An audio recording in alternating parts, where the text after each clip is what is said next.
ભરૂચ નર્મદાના ભાજપ સાંસદ મનસુખ વસાવાએ રાજ્યના ગૃહમંત્રી હર્ષ સંઘવીને પત્ર લખી ગંભીર આક્ષેપો કર્યા છે. પત્રમાં કેટલાક પોલીસ કર્મચારીઓ અને રાજકીય આગેવાનોની સાંઠગાંઠથી જિલ્લામાં દારૂ અને જુગારના અડ્ડાઓ ચાલી રહ્યા હોવાનો ઉલ્લેખ કરવામાં આવ્યો છે. ભાજપના સાંસદ મનસુખ વસાવાએ ગૃહમંત્રી હર્ષ સંઘવીને લખેલા પત્રમાં નર્મદા જિલ્લામાં મહારાષ્ટ્ર બોર્ડર મારફતે મોટા પાયે ઇંગ્લિશ દારૂ ઘુસાડવામાં આવતો હોવાનો આક્ષેપ કર્યો છે. દારૂના સપ્લાયમાં જિલ્લાના કેટલાક પોલીસ કર્મચારીઓ તથા રાજકીય આગેવાનોની સંડોવણી હોવાની વાત પણ પત્રમાં ઉલ્લેખાય છે. સાંસદે પોતાના પત્રમાં નર્મદા પોલીસના કેટલાક કર્મચારીઓના નામો પણ ઉલ્લેખ કર્યો હોવાનું જાણવા મળી રહ્યું છે.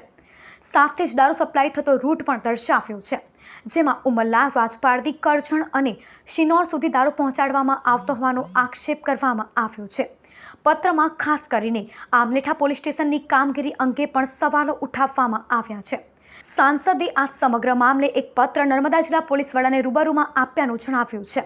તેમજ સમગ્ર કૌભાંડની નિષ્પક્ષ તપાસ કરી જવાબદારો સામે કડક કાર્યવાહી કરવાની માંગ કરી છે.